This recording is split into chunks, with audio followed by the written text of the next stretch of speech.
Bismillahirrahmanirrahim. Assalamualaikum warahmatullahi wabarakatuh.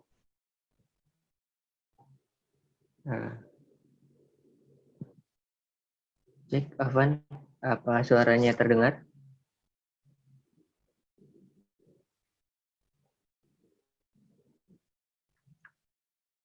Cek.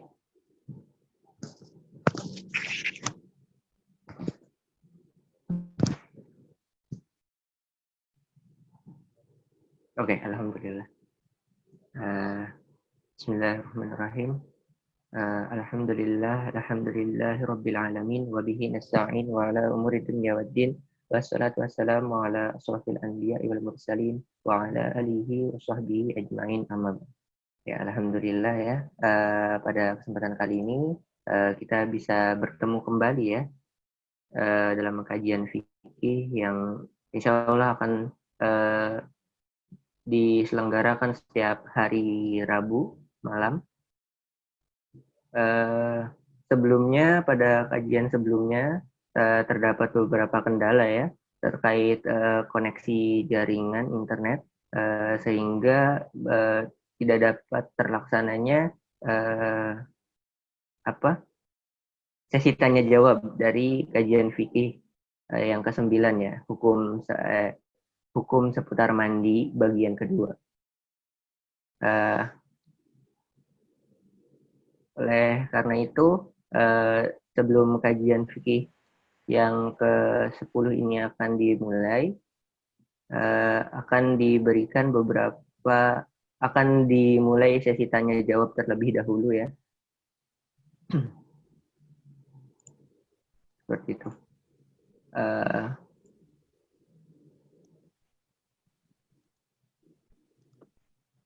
Oke.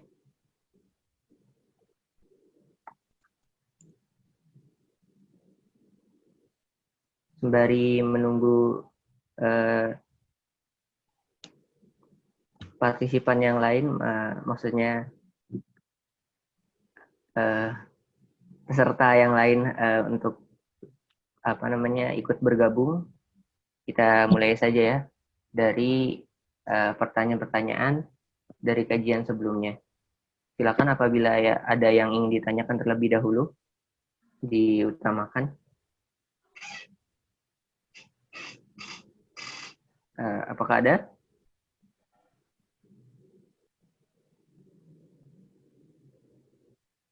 Jika tidak ada,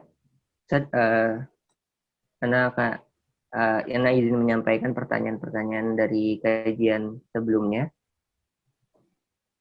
Yang pertama, Ustaz. Ya. Apakah jika dalam keadaan setengah pingsan, keadaan setengah pingsan ini yang dimaksud itu adalah pandangan buram, hitam, tapi tubuh masih dapat digerakkan. Apakah tetap diwajibkan untuk mandi? Kan sebelumnya, di kajian sebelumnya disampaikan bahwasanya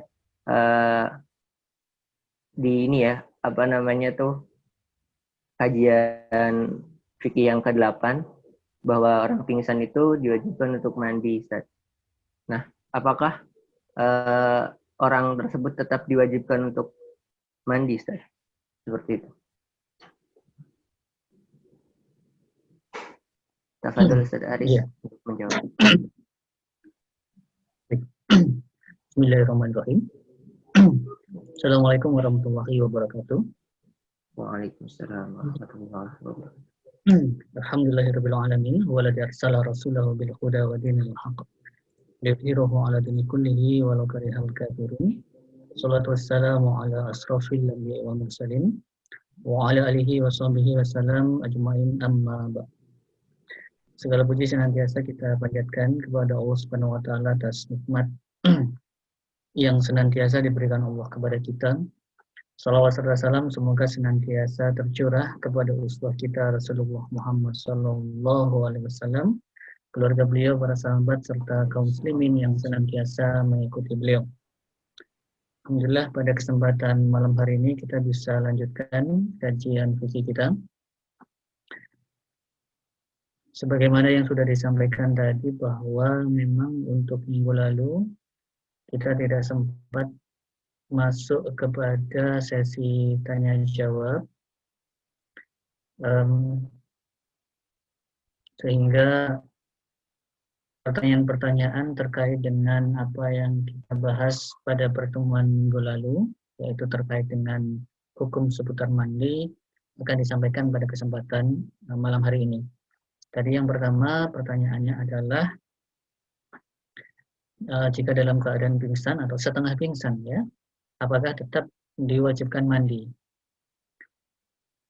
Yang perlu diluruskan adalah bahwa kemarin kita sudah membahas ada yang menjadi sebab mandi itu diwajibkan, ada sebab-sebab atau hal-hal yang disebutkan oleh dalil secara khusus yang menjadikan aktivitas mandi itu dihukumi sunnah. Di antara yang menyebabkan mandi itu dihukumi wajib, itu tidak termasuk pingsan. Jadi pingsan atau sadar dari pingsan itu masuknya adalah sunnah hukumnya karena disebutkan, karena ada dalil yang secara khusus memang menyebutkan hal itu. Jadi kalau pertanyaannya apakah wajib mandi setengah pingsan, maka jawabannya tidak, karena pingsan saja itu juga tidak wajib mandi. Jadi hukumnya adalah sunnah, tidak wajib. Ya. Baik, mungkin seperti itu. Oke, Pertanyaan selanjutnya. Silakan, ada yang ingin bertanya terlebih dahulu? Oke, jika tidak ada pertanyaan selanjutnya, ini pertanyaan selanjutnya adalah, apakah jika lokasi pingsan di hutan, oh ya, tadi tetap disunahkan ya berarti, sudah terjawab. Jadi pertanyaan itu adalah, apakah jika lokasi pingsan di hutan dan tubuh belum mampu bergerak, apakah tetap harus mandi? Nah, seperti yang sudah dijawab tadi oleh Ustadz Aris, karena disunahkan, maka boleh ditinggalkan Ustadz ya? Iya, jadi hukumnya sunnah. Nah, lalu pertanyaan selanjutnya terkait dengan orang yang memandikan jenazah. Jadi sempat disampaikan tadi itu terkait orang yang memandikan jenazah itu hendaknya mandi ya Ustaz ya. Nah, jadi ada pertanyaan, apakah orang yang memandikan jenazah tersebut harus segera mandi sesaat setelah memandikan, atau orang tersebut itu boleh ikut mengantarkan terlebih dahulu ke tempat pemakaman Ustaz? Iya. Jadi hukum mandi setelah memandikan jenazah itu juga termasuk sunnah yang secara khusus ada dalil yang menyebutkannya. Jadi hukumnya tidak wajib, tidak harus mandi setelah memandikan jenazah. Nah, artinya di sana ada keutamaan bagi yang sudah memandikan jenazah untuk dia mandi. Apakah mandinya itu adalah setelah memandikan jenazah? Ya, tentunya ya, hanya saja karena itu perkaranya adalah sunnah, tentunya kan harus dilihat. Kalau memang memungkinkan atau ada waktu untuk mandi, ya maka bisa dilakukan aktivitas mandi. Ya, jadi bisa jadikan yang melakukan pengatur pengurusan jenazah itu kan banyak orang.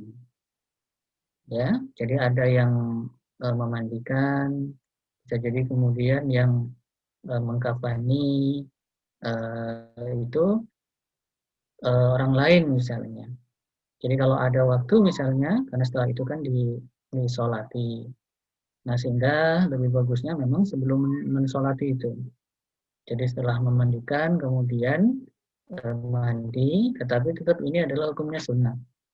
Artinya jika memang ada waktu, ada keutamaan di sana. Tapi kalau tidak memungkinkan, ya tidak masalah, karena hukum sunnah kan tidak wajib. Ya. Nah, jadi seperti itu. Ada lagi? Jazakallah. Silakan apabila ada yang ingin ditanyakan.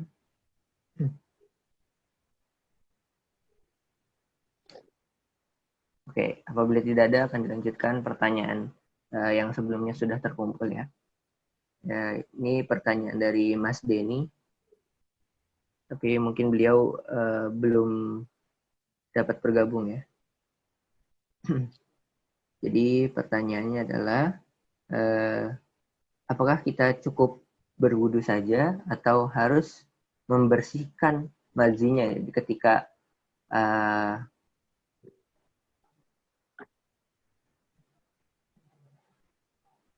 ya ketika apa namanya tuh terdapat madzi gitu ya, mungkin ketika apa namanya kencing, atau setelah kencing itu kan ada semacam itu wadzi ya. Dari pertanyaan intinya seperti itu. Apakah kita cukup berwudu saja atau harus membersihkan mazinya gitu? Karena kan mazinya itu kan najis, itu bagaimana? Ataukah harus mandi seperti itu mungkin maksudnya? Iya, jadi kalau keluar mazi itu kan sudah disebutkan bahwa keluar mazi itu tidak termasuk perkara yang menjadi sebab wajibnya mandi. Artinya tidak ada kewajiban melakukan aktivitas mandi ketika seseorang itu mengeluarkan mazi. Nah, kalau kemudian pertanyaannya apakah kalau keluar mazi itu cukup berwudu saja atau harus membersihkan mazinya? Maka tentunya jawabannya iya. Jadi harus memberikan juga mazinya.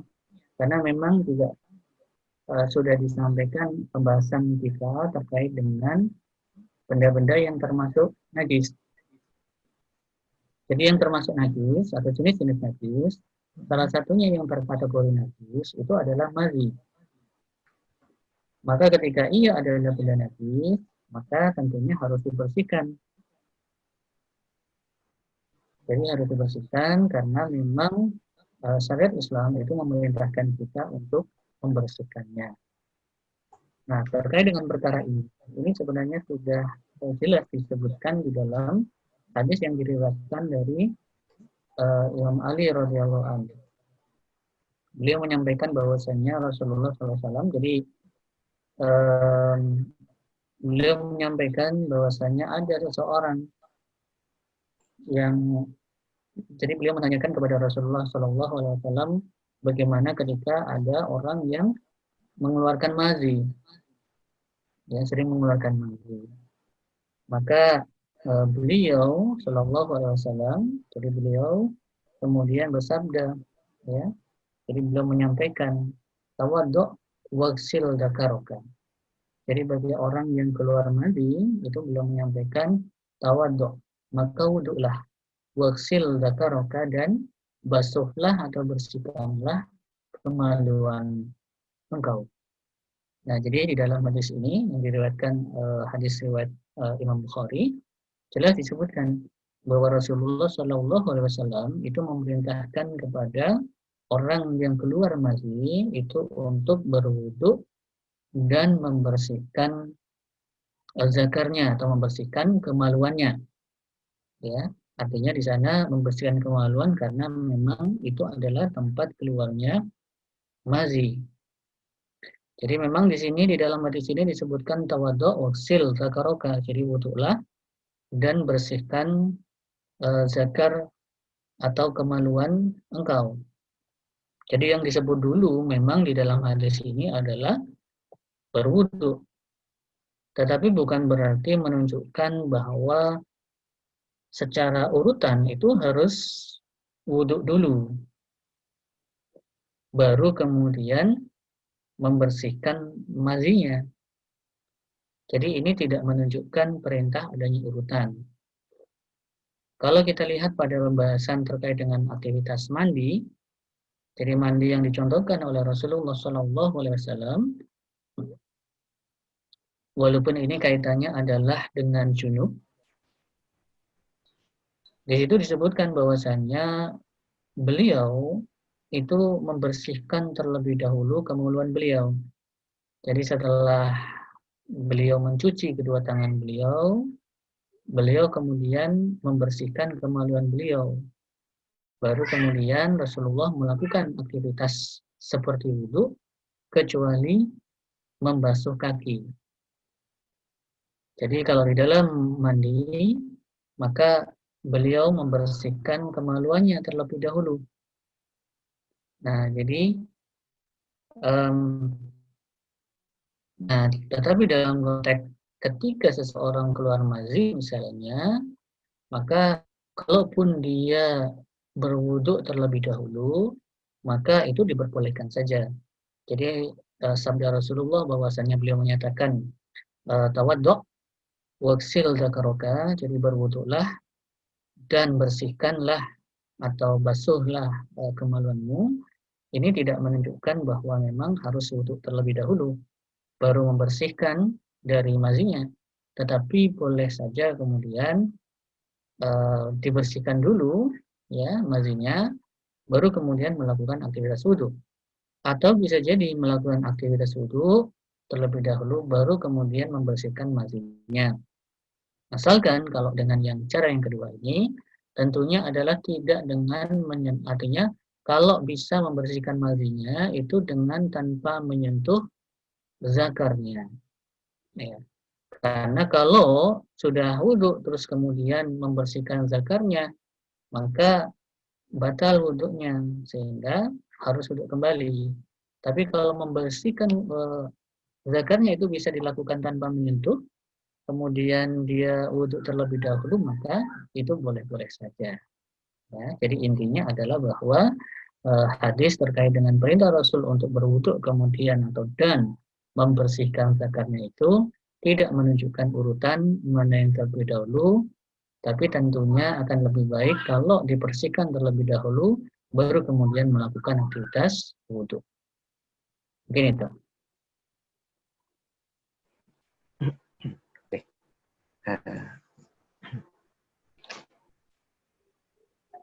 Ada yang lain? Oke. Silakan, ada yang lain? Sebenarnya masih ada beberapa pertanyaan yang lain, Ustaz. Tapi apabila ada yang ingin tanyakan terlebih dahulu, silakan. Atau yang itu dulu aja, hadir. yang sudah masuk dulu aja. Oke, siap. Oke, Ustaz. Jadi ada pertanyaan dari Mas, saya manggilnya Bang Ri. Jadi beliau bertanya itu, jadi apakah diperbolehkan mandi bersama antara suami istri? Nah, lalu kemudian saya terfikirkan mengenai ini, Ustaz. Jadi kalau di Jepang itu kan ada semacam tempat pemandian air panas gitu. Jadi antara laki-laki dan perempuan itu ada yang itu mandinya campur, terus ada yang laki-laki dan laki-laki gitu. Dan itu kondisinya mereka semua itu sudah dewasa gitu. Nah itu seperti apa, Ustaz? Apakah diperbolehkan? Baik, yang pertama terkait dengan mandi bersama antara suami istri. Apakah boleh? Jawabannya boleh. Jadi boleh di suami istri itu mandi bersama-sama, bahkan itu termasuk aktivitas yang berpahala. Ya, kalau suami istri itu mandi bersama. Di dalam hadis yang diriwayatkan dari Aisyah radhiyallahu anha, di dalam hadis riwayat Muslim itu beliau menyampaikan, ya, Aisyah radhiyallahu anha ummul mukminin itu beliau menyampaikan kuntu aghtasilu anna wa Rasulullah sallallahu alaihi wasallam. Jadi beliau menyebutkan bahwasanya aku itu mandi bersama dengan Rasulullah sallallahu alaihi wasallam. Jadi kuntu aghtasilu anna wa Rasulullah sallallahu alaihi wasallam.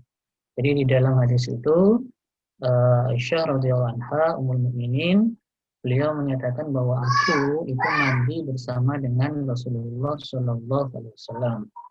Artinya itu menunjukkan kebolehan mandi bersama-sama antara suami dan istri. Ya, jadi bukan hanya boleh, maka itu justru menjadi aktivitas yang berpahala karena bisa meningkatkan rasa cinta di antara suami istri. Itu yang pertama. Terus yang kemudian yang kedua, apakah boleh mandi bersama-sama gitu ya antara dengan teman atau saudara saudara atau teman lah ya, sesama jenis gitu ya. Nah, jadi pertama itu adalah bahwa tentunya ini yang dimaksud mandi bersama-sama di tempat yang pemandian umum ya tentunya ya, entah itu berdua, entah bertiga, berempat ya, sesama jenis misalnya. Karena kalau mandinya berdua misalnya di kamar mandi ya, walaupun sesama laki-laki ini kan kayaknya agak jadi pertanyaan gitu ya, ngapain berdua mandi di kamar mandi gitu ya, berdua misalnya. Nah, jadi kalau pertanyaannya adalah apakah boleh mandi bersama-sama, maka sebenarnya kan tidak ada larangan. Mandi bersama-sama itu nggak ada larangan. Ya, jadi tidak ada larangan mandi bersama-sama, artinya jadi aspek yang dilarang sebenarnya atau yang tidak diperbolehkan itu adalah ketika seorang laki-laki itu menampakkan auratnya bagi atau kepada laki-laki lain, ya, ataupun wanita itu menampakkan aurat kepada wanita lain, ya. Dan begitu juga bahwa laki-laki itu tidak boleh melihat aurat laki-laki lain. Perempuan itu tidak diperbolehkan untuk melihat aurat perempuan ataupun wanita lain. Jadi ini yang perlu difahami bahwa larangan untuk melihat aurat itu bukan hanya berlaku kepada lawan jenis, tapi ini juga berlaku bagi sesama jenis, laki-laki dengan laki-laki maupun laki-laki dengan perempuan dengan perempuan. Ini sebagaimana misalnya disebutkan di dalam hadis riwayat Muslim bahwasanya Rasulullah Shallallahu Alaihi Wasallam itu beliau bersabda, la yanzuru rajulu ila auratir rajuli, bahwasanya laki-laki itu janganlah melihat aurat laki-laki lain. Nah, begitu juga beliau kemudian menyebutkan walal mar'atu ila auratil mar'ati. Begitu juga wanita atau perempuan itu janganlah melihat kepada aurat perempuan yang lain. Ya. Nah, jadi kalau kemudian dalam aktivitas mandi itu menyebabkan terjadinya laki-laki, jadi mandi yang bersama-sama tadi, jika menyebabkan terjadinya laki-laki seseorang itu kemudian melihat aurat laki-laki yang lain atau temannya atau perempuan misalnya, menjadikan dia melihat aurat perempuan yang lain, maka itu menjadi aktivitas yang dilarang atau yang diharamkan. Jadi yang diharamkan itu adalah karena terlihatnya aurat atau melihat aurat ya, yang diharamkan. Nah, ini juga disebutkan misalnya di dalam hadis yang diriwayatkan oleh Abu Dawud, bahwasanya Rasulullah Shallallahu Alaihi Wasallam itu beliau pernah mendapatkan ya, jadi atau pernah melihat, jadi ada seseorang laki-laki itu yang mandi di tempat terbuka, ya, maka beliau itu kemudian bersabda, beliau menyatakan fa'idza tasala ahadukum falyastatir. Beliau menyatakan atau beliau bersabda ketika kalian atau salah satu dari kalian itu mandi, fa'idza tasala ahadukum, ya, jika salah seorang dari kalian mandi, itu beliau menyampaikan kepada para sahabat, fal yastatir, maka tutupilah, ya. Jadi maka tutupilah. Nah, artinya kalau kemudian mandi di tempat terbuka misalnya, tetapi dalam kondisi yang tertutup atau tidak menampakkan aurat, maka itu diperbolehkan. Ya, misalnya mandi air hujan, misalnya hujan-hujanan misalnya, ya. Nah, jadi nggak hanya anak kecil misalnya, wah udah wah karena teringat memori waktu kecil pengen hujan-hujanan, misalnya, wah ini sudah kuliah masih, ayo hujan-hujanan, nah, gitu. Hujan-hujanan bersama-sama. Tapi selama kemudian auratnya itu tertutup, maka itu menjadi aktivitas mandi yang diperbolehkan. Begitu juga misalnya kalau tadi itu mandi di tempat umum atau pemandian umum. Atau misalnya mandi di danau misalnya, atau di air terjun, atau di sungai misalnya. Ya, bersama-sama misalnya. Nah, asal auratnya tadi itu tertutup, maka ya itu boleh-boleh saja. Ya, jadi yang dilarang itu adalah nampaknya atau tersingkapnya aurat. Ya, oke itu. Oke, alhamdulillah. Jazakallah khairan kepada Ustaz Aris yang telah berkenan menjawab pertanyaan. Oke, karena sekarang sudah waktu telah menunjukkan 20.30, mari kita beranjak ke acara utama ya, yaitu kajian fikih yang ke-10 mengenai hukum seputar wudhu bagian pertama gitu. Ya, mungkin ada yang bertanya-tanya, mengapa kajian fikih ini membahas mengenai mandi terlebih dahulu, kenapa tidak berwudhu terlebih dahulu gitu. Ya mungkin nanti bisa ditanyakan kepada Ustadz Aris lebih lengkapnya ya, silakan. Oke. Kepada Ustadz Aris, waktu dan tempat dipersilahkan Ustadz. Baik. Ikhwanillah rahimakumullah. Jadi mungkin nggak perlu saya buka lagi ya, karena tadi sudah saya buka. Jadi alhamdulillah pada kesempatan malam hari ini kita bisa lanjutkan, dan tema yang insya Allah akan kita bahas pada kesempatan malam hari ini adalah hukum seputar wudhu bagian yang pertama. Jadi nanti memang ada setidaknya dua bagian pembahasan ya terkait dengan wudhu ini. Ya, jadi pada kesempatan malam hari ini kita akan membahas pada bagian pertama, yaitu terkait dengan wudhu. Jadi wudhu itu secara bahasa itu artinya itu adalah bagus, ya, atau membaguskan. Sementara itu adalah kalau wawunya itu di dhamma. Tapi kalau wawunya itu di fathah, ya, wudhu, itu diartikan sebagai air yang membersihkan. Lanjut. Ada beberapa dalil sebenarnya yang menyebutkan pensyariatan aktivitas wudhu ya bagi seorang muslim. Di dalam surat Al-Maidah ayat 6 Allah Subhanahu wa taala berfirman, ya ayyuhalladzina amanu idza kuntum ilas sholati faghsilu wujuhakum wa aydiyakum ilal marafiqi. Wahai orang-orang yang beriman, ketika kalian hendak mengerjakan sholat, faghsilu wujuhakum, maka basuhlah muka kalian, wa aydiyakum, dan tangan kalian, ilal marafiq, sampai ke siku. Wamsahu biru'usikum, kemudian sapulah kepalamu atau usaplah ya, kepalamu, wa arjulakum, dan basuhlah kaki kalian, ilal ka'bain, sampai dengan kedua mata kaki.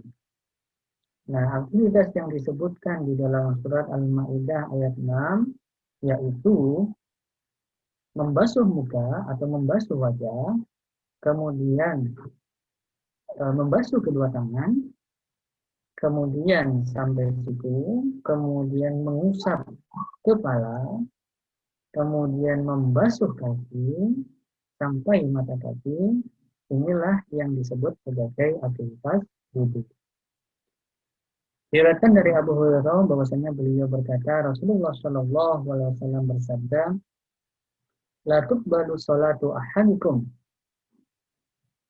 Tidak diterima sholat salah satu dari kalian tidak ahdasa ketika ia berhadas hatta yatawaddu'a sampai kemudian dia wudu. Ini merupakan dalil yang menunjukkan pensyariatan sholat, pensyariatan wudu yang itu wajib dilakukan ketika seseorang itu hadas. Ya. Jadi kalau di dalam surat Al-Maidah ayat 6 itu kan hanya disampaikan secara umum, idza qumtum ila sholati, jika kalian hendak melakukan sholat. Tapi mafhumnya di sini, idza qumtum ila sholati, ketika hendak melakukan sholat, ini tentunya orang yang mau melakukan sholat itu adalah dalam kondisi tidak suci. Makanya diperintahkan faksilu wujuhakum wa aydiyakum dan seterusnya. Ini dipahami sebagaimana yang disebutkan di dalam hadis yang diriwayatkan dari Abu Hurairah ini. Ya, bahwa diterimanya sholat bagi orang yang sedang berhadas itu adalah jika dia telah berwudu. Jadi jika dia telah berwudu, maka wudu yang dilakukan itu sebelum sholat, maka bisa menghilangkan hadas yang ada pada seseorang tadi. Nah, ini menunjukkan pensyariatan wudu menjadi aktivitas yang diwajibkan bagi seseorang yang akan melaksanakan sholat ketika ia sedang dalam kondisi hadas, dan hadas di sini yang dimaksud itu adalah hadas kecil. Lanjut. Sebagaimana aktivitas sholat, sebagaimana aktivitas mandi, yang sudah kita bahas bahwa mandi itu kan ada mandi yang mujazi, ada juga mandi yang akmal atau kamali. Jadi mandi yang mencukupi, itu adalah mandi yang sudah memenuhi syarat sehingga disebut secara syar'i memenuhi tuntutan kewajiban mandi. Sementara yang sempurna, maka di sana ada aktivitas-aktivitas tambahan sebagaimana yang dicontohkan oleh Nabi Muhammad SAW. Maka aktivitas wudu juga begitu. Jadi wudu itu ada yang wudu yang mujazi, yang mencukupi, ada juga wudu itu yang bersifat akmali, yaitu lebih dari cukup, yaitu maksudnya adalah lebih sempurna. Yang terkategori wudu yang mujazi atau yang cukup itu adalah pertama adalah niat. Ini juga sama pembahasannya sebagaimana pembahasan kita di dalam mandi, bahwasanya niat ini menjadi sesuatu yang wajib ada di dalam aktivitas yang terkategori sebagai ibadah. Sebagaimana yang disebutkan di dalam yang diriwayatkan dari Umar bin Khattab, bahwasanya Rasulullah SAW bersabda, "Innamal a'malu binniyat." Bahwasanya sesungguhnya amal itu tergantung niat. Dan niat itu menjadi syarat di dalam aktivitas ibadah sehingga aktivitas itu terkategori sebagai ibadah, maka harus diawali dengan niat. Niat ini tidak harus diucapkan secara lisan karena ia merupakan aktivitas hati, tetapi boleh diucapkan secara lisan. Yang kedua itu adalah membasuh wajah. Kemudian yang ketiga atau selanjutnya adalah membasuh dua tangan sampai siku. Kemudian yang ketiga itu adalah mengusap kepala. Yang keempat, ya, baru kemudian membasuh dua kaki sampai mata kaki. Terus selanjutnya itu adalah mewalat berturut-turut, dan selanjutnya adalah tertib atau berurutan. Jadi berbeda ya antara mewalat dengan tertib. Kalau tertib atau berurutan itu 1, 2, 3, 4 itu tertib, jadi berurutan. Kalau 1, 2, 4, 3 itu namanya tidak tertib atau tidak berurutan.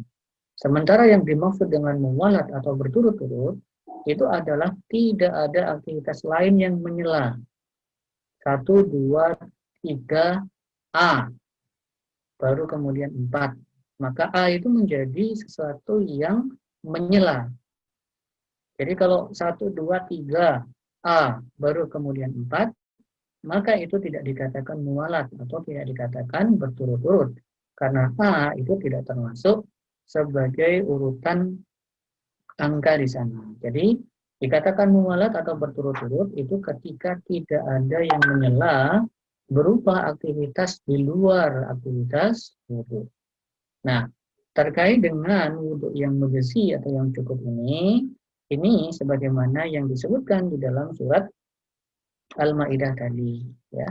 Lanjut yang sudah kita bahas yang merupakan firman Allah yang menjadi dasar, salah satunya adalah pensyariatan wudhu, yaitu ya ayyuhalladzina amanu idza qumtum ilas sholati. Nah, di sini disebutkan aktivitas wudhu yang mujzi, yang mencukupi, yaitu apa? Faghsilu wujuhakum, yang pertama adalah membasuh muka. Wa aydiyakum, yang kedua adalah membasuh kedua tangan, ilal marafiq, sampai siku. Wamsahu biru'usikum, yang ketiga adalah mengusap kepala. Wa arjulakum, dan yang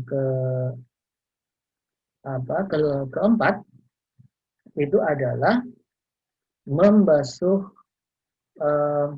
kaki, ya, ilal ka'bain, sampai kedua mata kaki. Nah, baru kemudian dilakukan ya secara berturut-turut, membasuh muka, kaki, membasuh muka, tangan,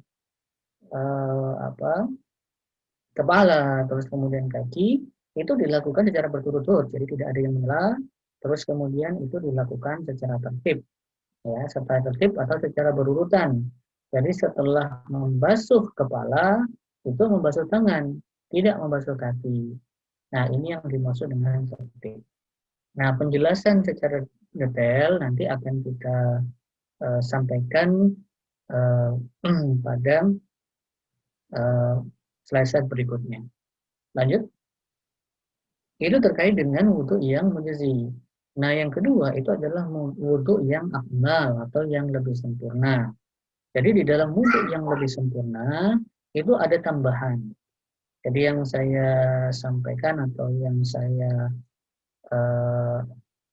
yang nampak di dalam presentasi itu yang kuning itu masuknya adalah, yang warna kuning itu masuknya adalah sebagai wudhu yang mujzi. Ya, sementara yang warna putih ini merupakan tambahan yang menjadikan lebih sempurna. Jadi yang pertama itu adalah niat, ini termasuk yang mujzi. Yang kedua itu adalah membaca basmalah atau tasmiyah. Yang ketiga membasuh kedua telapak tangan. Yang keempat berkumur-kumur. Yang kelima bersuwak. Yang keenam istinsyak dan istinsar. Yang ketujuh itu adalah membasuh wajah dan satu bagian rambut kepala bagian depan. Terus kemudian menyeka dua sudut mata dan menyela-nyela janggut. Lanjut. Yang kedelapan, membasuh dua tangan sampai siku, itu termasuk yang mujzi, ya, sampai lengan atas, dan menyela-nyela jari tangan, itu tambahan. Yang kesembilan, itu mengusap kepala dari depan ke belakang dan kembali lagi ke depan. Ini juga merupakan kesempurnaan. Yang ke-10 itu mengusap kedua telinga bagian luar, yang 9 tadi maksudnya yang mujzi, ya. Yang ke-10 mengusap dua telinga bagian luar dan dalam, ini termasuk yang akmal atau yang lebih sempurna. Yang ke-11 membasuh kedua kaki hingga dua mata kaki, ini yang termasuk mujzi. Ada tambahan menyela-nyela jari kaki dengan kelingking jari kiri, ini yang lebih sempurna. Lanjut.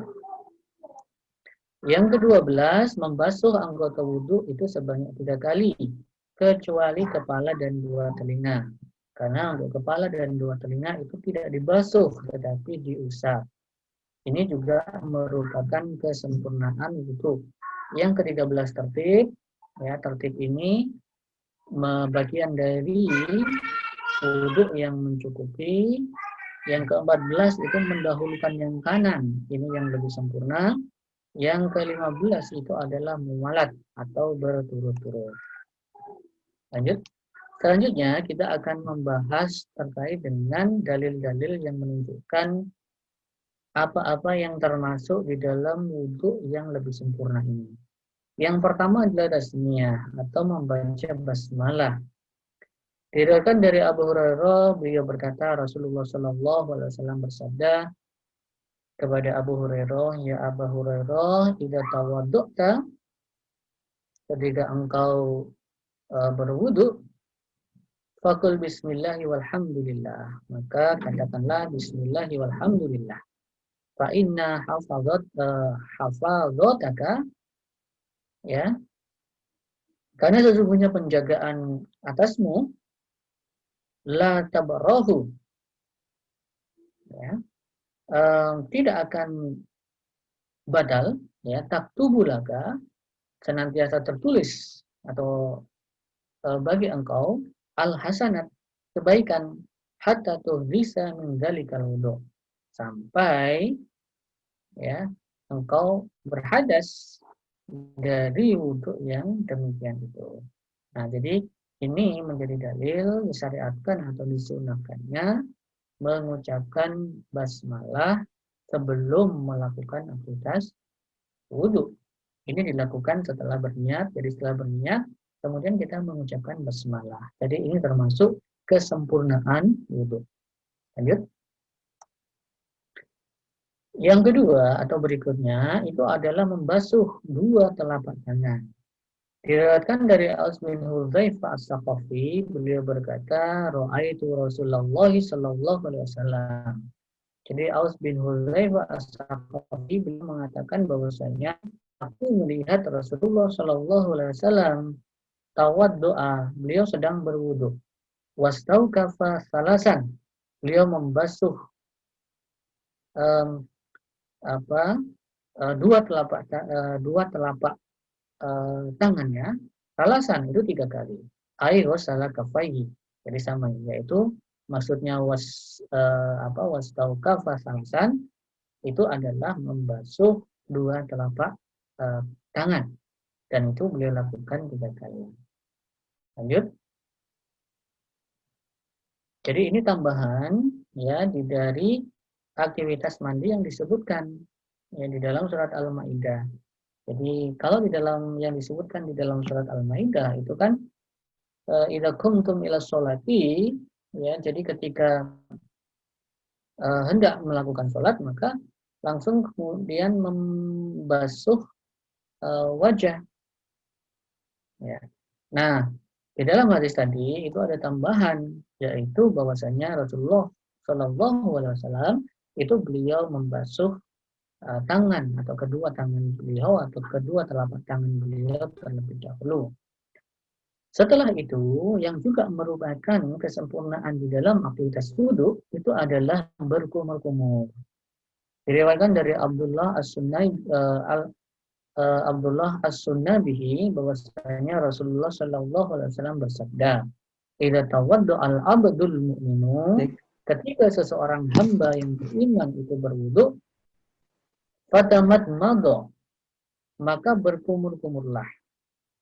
Lalu berkumur-kumur, ya, kharajatil khotoya min fihi, maka akan keluar dosa-dosa min fihi dari mulutnya.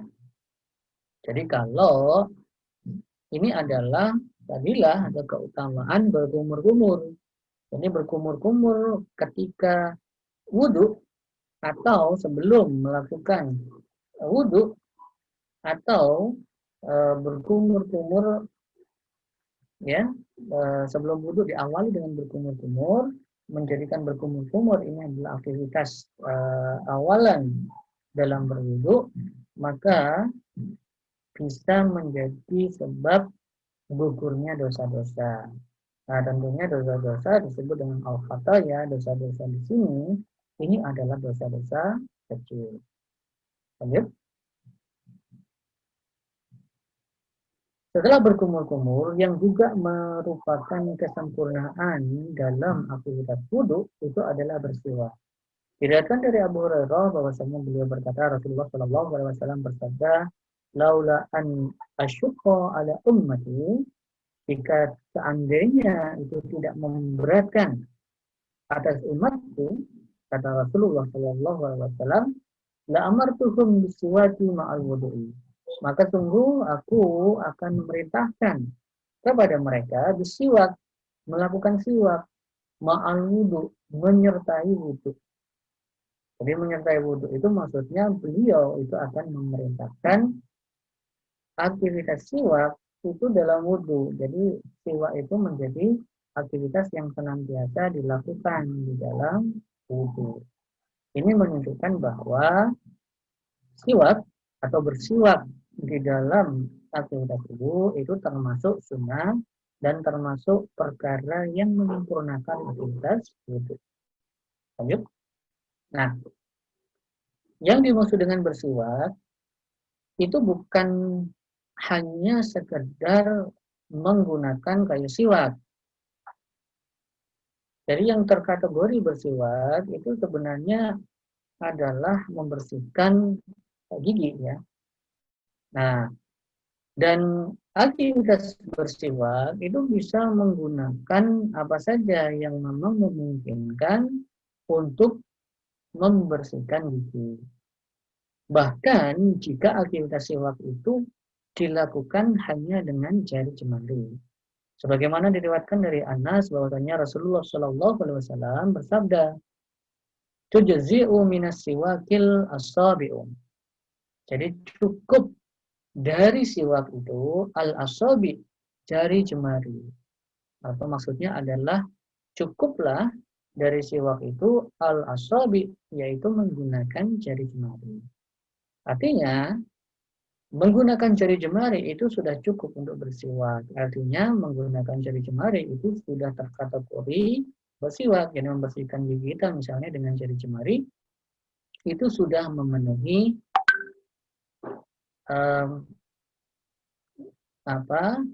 dorongan ataupun keutamaan bersiwak atau memenuhi anjuran untuk melakukan siwak.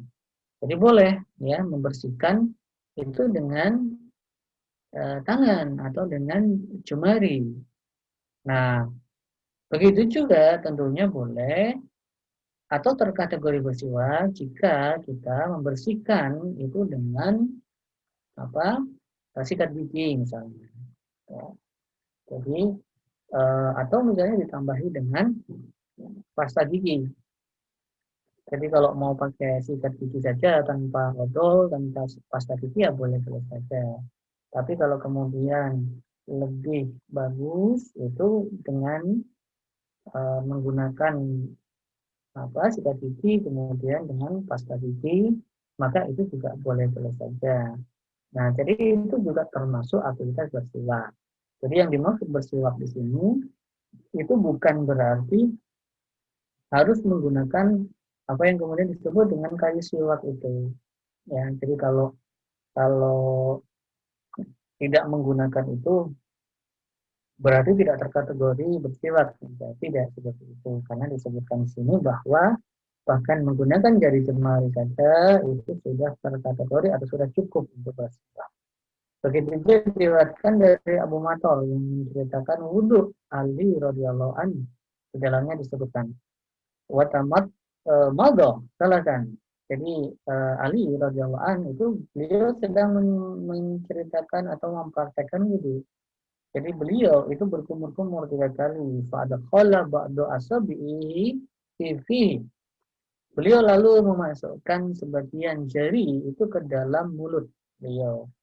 Jadi maksudnya inilah yang dimaksud dengan bersiwak tadi. Faqala kaza kana wudu'an nabi kaza kana wudu'u nabiyillahi sallallahu alaihi wasallam.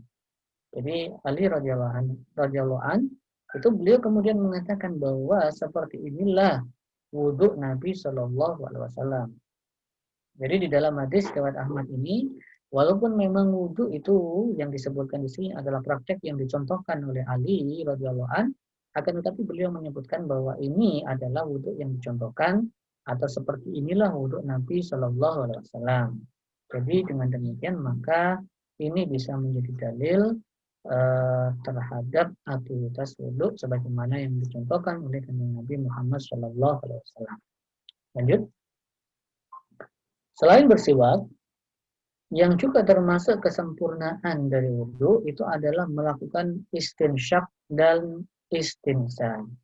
Jadi yang dimaksud dengan istinsyak itu adalah memasukkan air ke dalam hidung, sementara yang dimaksud dengan istinsar itu adalah mengeluarkannya atau mengeluarkan air itu dari hidung. Nah, istilah ini kadangkala hanya disebut sebagai istinsar. Ketika disebut sebagai istinsar, maka itu sudah meliputi aktivitas memasukkan air ke dalam hidung kemudian mengeluarkan. Jadi ini adalah dalam rangka membersihkan hidung dari kotoran yang ada di hidung itu dengan melakukan aktivitas istinsyak dan istinsar atau istinsar itu sendiri. Hal ini diriwayatkan sebagaimana diriwayatkan dari Ali radhiyallahu an annahu da'a biwudu'i, ya, bahwasanya dia meminta air wudhu. Maksudnya ini adalah praktek yang dilakukan oleh Ali radhiyallahu an. Bahwasanya beliau meminta biwudu'in, air wudhu. Fatamat mado. Maka jadi ini hadisnya yang sama tadi ya. Jadi fatamat mado, maka beliau itu berkumur-kumur. Wastansyaqa wa nasara biyadihil yusra. Beliau itu melakukan istinsyak, juga melakukan istinsar tadi. Biyadihil yusra, dengan tangan kiri beliau. Jadi istinsyak dan istinsyak, jadi memasukkan air ke hidung, itu adalah dengan menggunakan tangan kiri. Fa'ala hadza salasan. Beliau melakukannya itu 3 kali. Tsumma qala hadza tuhuru Nabiillah sallallahu alaihi wasallam. Kemudian beliau berkata, seperti inilah cara Nabi sallallahu alaihi wasallam bersuci. Jadi istinsyak dan istinsar ini termasuk aktivitas yang menyempurnakan wudhu. Lanjut.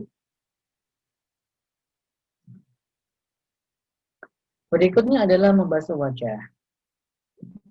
Hal ini disebutkan di dalam Al-Maidah ayat 6 yang sudah kita bahas tadi, bahwasanya Allah SWT berfirman, "Faghsilu wujuhakum."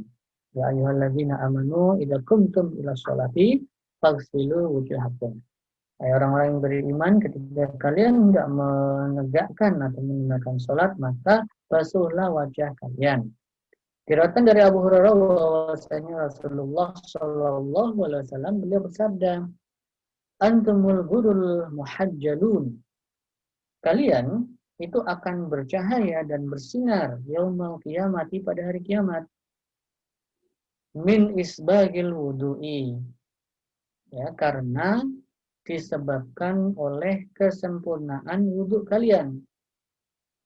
Faman istata'a minkum, maka barang siapa di antara kalian yang mampu, falyutil ghurratahu wa tahjilahu, maka hendaklah ia memperpanjang cahaya dan sinarnya itu.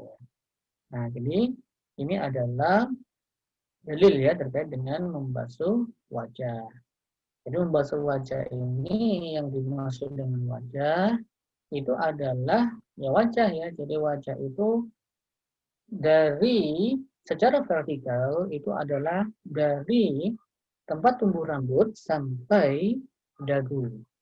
Sementara secara horizontal itu adalah dari pangkal telinga kanan sampai pangkal telinga kiri. Nah, itulah yang termasuk atau disebut sebagai wajah. Dan itulah yang diperintahkan untuk dibasuh. Lanjut. Jadi yang pertama itu adalah membasuh wajah. Diriwayatkan dari Abu Umamah ketika ia menceritakan wudhu Rasulullah SAW disebutkan wa kana yamsahul maqaini minal ain, dan beliau SAW itu mengusap 2 sudut mata.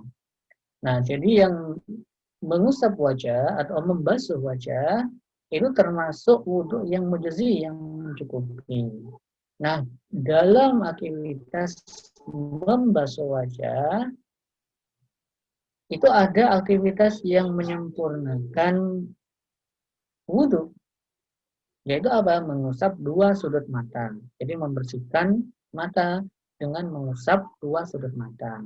Nah, ini sebagaimana yang disebutkan di dalam hadis yang diriwayatkan dari Abu Umamah ini, bahwasanya beliau wudhu Rasulullah SAW itu sedemikian rupa. Jadi beliau yang sahul ini. Jadi beliau mengusap dua sudut minal ain dari kedua mata beliau. Sementara dalam hadis yang diriwayatkan dari Utsman radhiyallahu an, beliau berkata, "Anna Nabiy sallallahu alaihi wasallam kana yukhallilu lihyatahu." Bahwasanya Nabi sallallahu alaihi wasallam beliau itu menyela-nyela janggutnya. Ini juga merupakan keutamaan dalam wudu, jadi menyela-nyela janggut. Jadi yang dimaksud dengan menyela-nyela janggut ini maksudnya jenggot ya. Jadi Kanjeng Nabi Muhammad SAW itu di dalam hadis-hadis yang menceritakan bagaimana karakteristik beliau, itu disebutkan bahwasanya beliau itu memiliki jenggot yang tebal. Jadi beliau memiliki jenggot yang tebal. Nah, termasuk fasilu wujuhakum, jadi membasuh wajah itu adalah cukup dengan, jadi kalau misalnya seseorang itu tidak berjenggot misalnya, maka jelas yang dimaksud dengan faksilu wujuhakum itu adalah membasuh wajah tadi ya. Jadi dari secara vertikal itu dari ujung tempat tumbuhnya rambut itu sampai dagu, sampai janggut. Nah, bagi orang yang memiliki jenggot yang tebal, maka wudhu yang mencukupi itu cukup dengan membasuh muka. Jadi membasuh muka untuk yang bagian jenggot itu cukup permukaan jenggotnya.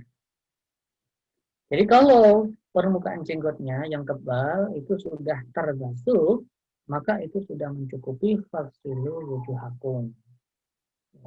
Nah, kalau mau lebih sempurna lagi, nah inilah yang disebutkan di dalam hadis riwayat dari Utsman ini, yaitu bahwasanya Nabi sallallahu alaihi wasallam kana yukhallilu lihyatahu, bahwasanya beliau itu tidak hanya membasuh muka, termasuk membasuh permukaan jenggot beliau yang tebal. Padahal sebenarnya itu sudah mencukupi, tapi beliau menyela-nyela jenggot beliau. Jadi menyela-nyela jenggot beliau atau menyela-nyela jenggot bagi yang memiliki jenggot yang tebal itu termasuk kesempurnaan wudhu. Jadi bisa menyempurnakan wudhu. Nah, tetapi bagi orang yang jenggotnya itu tipis-tipis, jadi tidak tebal, jadi masih terlihat bagian kulitnya, maka bagian kulit yang terlihat itu tetap harus terbasuh. Ya, jadi harus meliputi seluruh wajah, termasuk tempat tumbuhnya jenggot itu ketika jenggotnya itu tipis. Nah, begitu juga kalau misalnya seseorang itu memiliki jenggot yang panjang misalnya. Jadi panjang sampai ke dada misalnya, atau sampai ke perut misalnya. Nah, sebenarnya kalau itu sampai ke perut, maka yang memenuhi faksilu wujuhakum ini hanyalah sampai pada jenggot yang berada di muka atau di wajah saja. Jadi untuk jenggot yang berada di bawah muka itu atau yang tidak menutupi muka, maka itu sudah tidak termasuk wudhu yang mujzi. Jadi nggak harus dibasuh sampai ujung jenggotnya. Lanjut.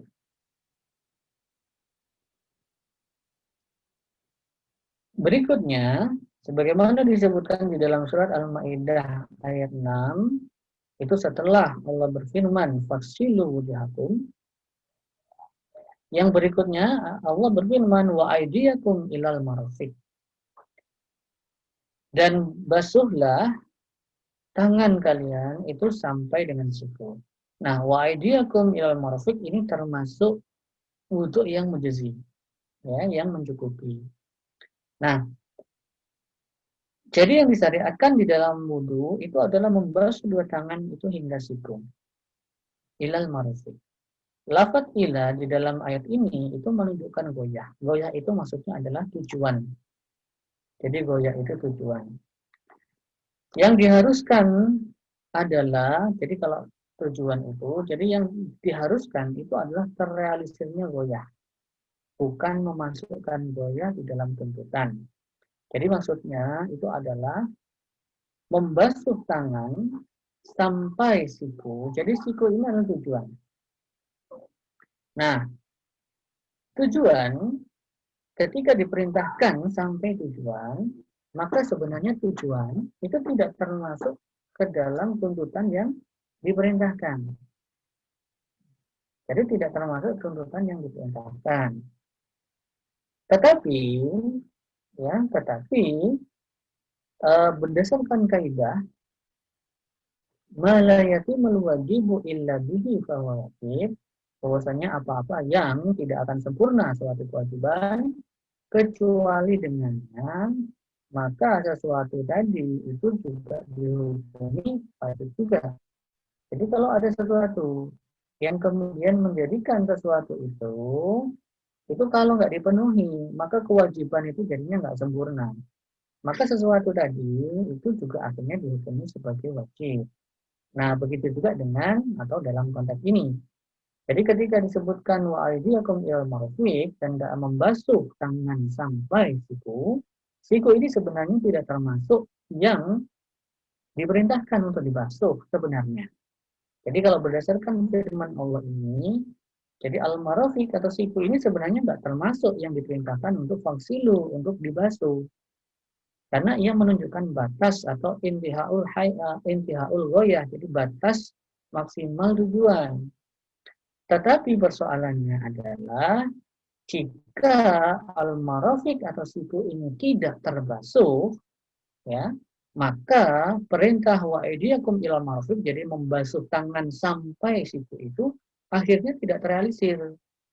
Karena berarti ada bagian akhirnya yang ada bagian tangan yang akhirnya tidak terbasuh kalau membasuhnya itu tidak sampai siku. Nah, sehingga akhirnya membasuh siku itu walaupun sebenarnya dia goyah, dia tujuan yang tidak termasuk ke dalam tuntutan perintah untuk dibasuh, tetapi karena kalau nggak terbasuh, maka tidak menyempurnakan terbasuhnya tangan, maka terbasuhnya siku itu juga dihukumi wajib juga. Ya. Nah, ini sebagaimana sebenarnya kayak perintah untuk perintah puasa. Jadi puasa itu diperintahkan ilal lail sampai malam. Nah, malam itu kan tidak, malam itu adalah goyah. Ya.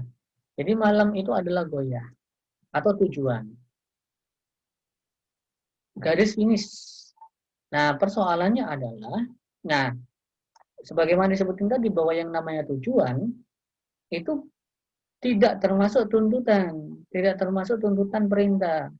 Maka kalau perintahnya itu adalah puasa sampai malam, maka akhirnya kita bisa memahami bahwa pada malam hari itu tidak wajib puasa. Karena tujuan itu nggak termasuk perkara yang dituntut. Nah, cuma persoalannya adalah berpuasa sampai malam ilal lail itu nggak akan terrealisir kalau malamnya itu belum masuk. Kalau berpuasanya itu tidak sampai memasuki sebagian malam, maka dari situ berpuasa sampai sebagian malam itu menjadi wajib juga. Nah, maksudnya berpuasa sampai sebagian malam itu adalah kita berpuasa, itu kan kita berbukanya itu setelah terbenamnya matahari. Nah, terbenamnya matahari, jadi waktu maghrib, itu menunjukkan bahwa kita itu sudah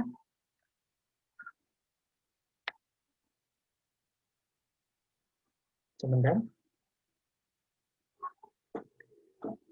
Ini menunjukkan bahwasannya kita bahwa jadi kalau misalnya kita tadi tidak apa Udah. Ya.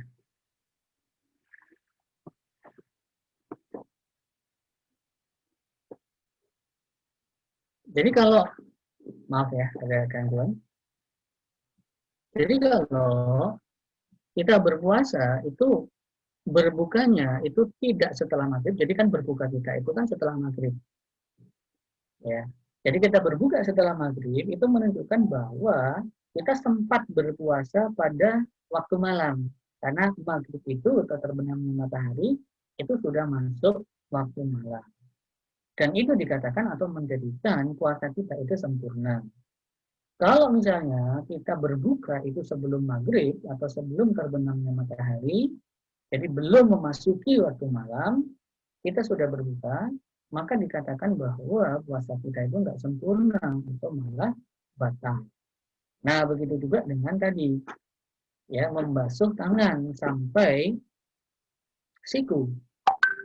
Jadi kalau membasuh tangan sampai siku, itu kalau sikunya itu tidak terbasuh sebagian, maka membasuh tangannya itu belum sempurna, ya, secara syar'i. Ya. Baru membasuh tangan itu sempurna secara syar'i kalau sebagian siku itu juga terbasuh. Lanjut.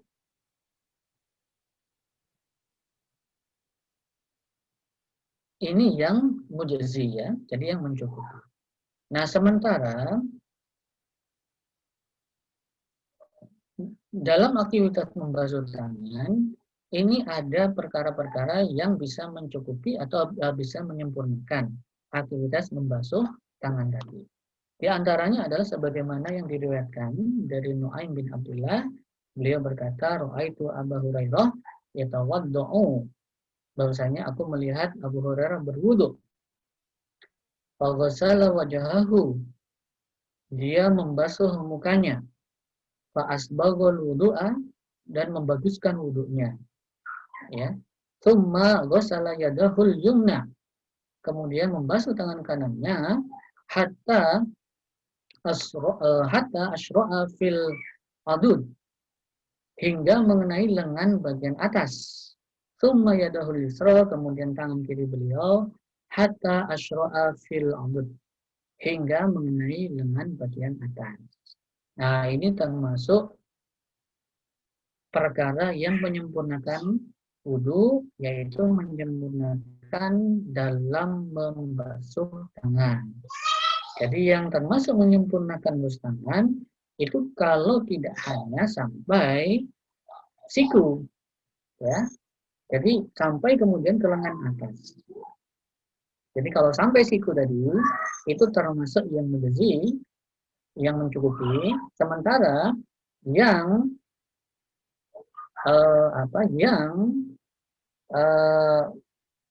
menyempurnakan itu adalah kalau memang benar-benar melewati siku. Jadi sampai lengan atas. Dan Abu Hurairah itu beliau melakukan itu. Walaupun di dalam hadis yang lain itu disebutkan juga bahwasanya beliau sampai ketiak gitu ya. Nah, cuma beliau mengatakan beliau nggak sadar bahwa di belakang beliau itu ada yang melihat beliau sedang berwudu. Kemudian beliau mengatakan kalau seandainya aku tahu ada engkau melihat aku, maka aku nggak akan melakukan demikian.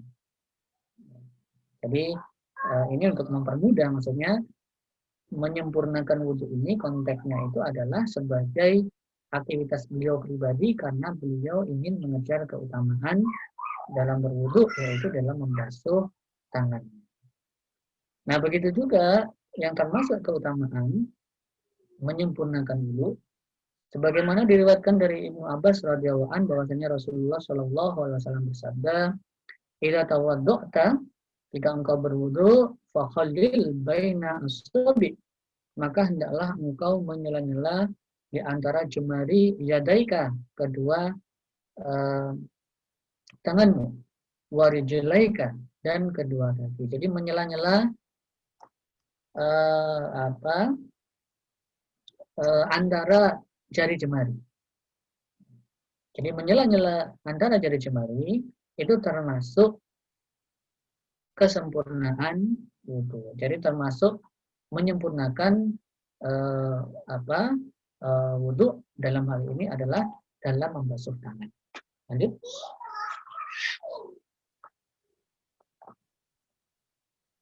Berikutnya yang termasuk juga wudhu, aktivitas wudhu yang mencuci, yang mencukupi, yaitu mengusap kepala. Allah Subhanahu wa taala berfirman, "Wamsahu bi ru'usikum," dan usaplah kepala kalian.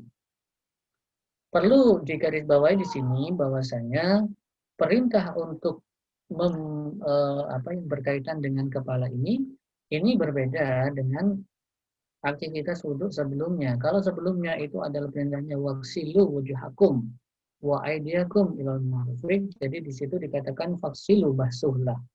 Maka untuk kepala ini perintahnya adalah wamsahu, usaplah, biru'usikum. Nah, mengusap itu secara bahasa itu berarti menggerakkan bagian tubuh yang akan mengusap itu secara melekat atau menyatu dengan bagian yang diusap. Ya, jadi ini yang dimaksud dengan wamsahu atau masahan. Jadi wamsahu atau mengusap itu adalah menggerakkan bagian tubuh yang diusap atau yang mengusap dengan yang diusap itu melekat. Yang mengusap itu yang bergerak, sementara yang diusap itu yang diam. Ini adalah makna dari mengusap. Nah, wamsahu biru'usikum, maka di sini yang mengusap itu adalah tangan, sementara yang diusap, bagian yang tidak bergerak itu adalah kepala. Nah, lafadz bi, nah ini juga yang menarik adalah bahwa di dalam ayat ini disebutkan wamsahu biru'usikum. Bukan kemudian wamsahu ru'usakum. Ya, jadi ada bi di situ. Bi itu kalau secara bahasa itu bisa litaba'id atau menunjukkan sebagian, bisa juga lita'adiyah, mengandung makna transitif yang boleh dibuang tetapi juga boleh disebutkan, atau juga bisa bermakna ilsyaq atau menunjukkan pengertian seluruhnya. Lanjut, kita lihat penjelasannya. Nah, lafadz bi itu jika dikaitkan dengan wamsahu, ini menunjukkan sebenarnya bahwasanya ada lafadz lain yang dibuang sebenarnya, yaitu adalah al-ma'i. Hal ini diisyaratkan oleh Ibnu Hajar di dalam Fathul Bari. Sehingga takdirnya itu adalah wamsahu ru'usakum bil ma'i. Nah, jadi ini yang juga disebutkan atau diisyaratkan oleh Ibnu Hajar al-Asqalani bahwasanya jadi di dalam surat Al-Maidah ini tidak disebutkan wamsahu ru'usakum, tetapi wamsahu bi ru'usikum. Jadi ada bi di situ.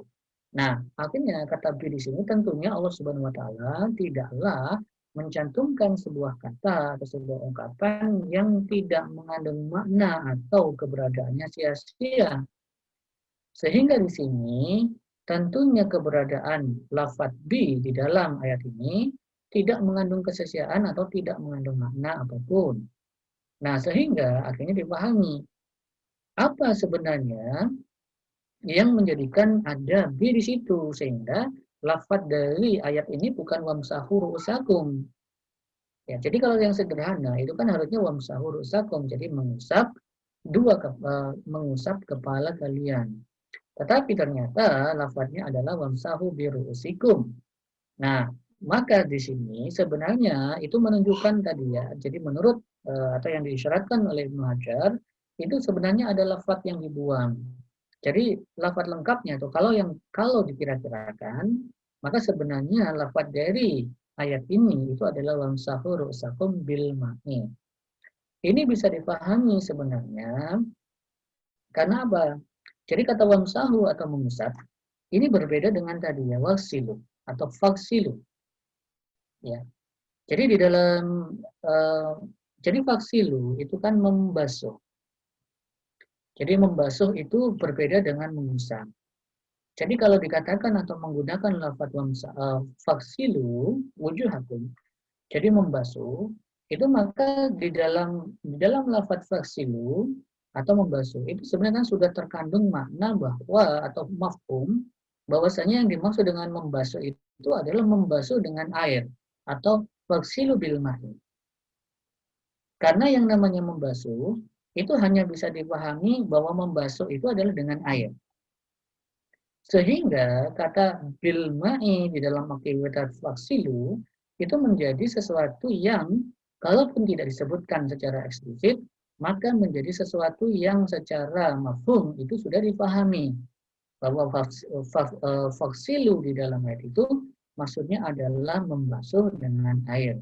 Jadi faksilu wujuhakum wa aydiyakum, membasuh wajah dan tangan, itu maksudnya adalah membasuh wajah dan tangan itu dengan air. Nah, inilah yang kemudian dipahami, begitu juga sebenarnya disebutkan di dalam dalil yang lain, maka yang namanya aktivitas wudhu, sebagaimana juga aktivitas mandi, itu hanya bisa dilakukan dengan air.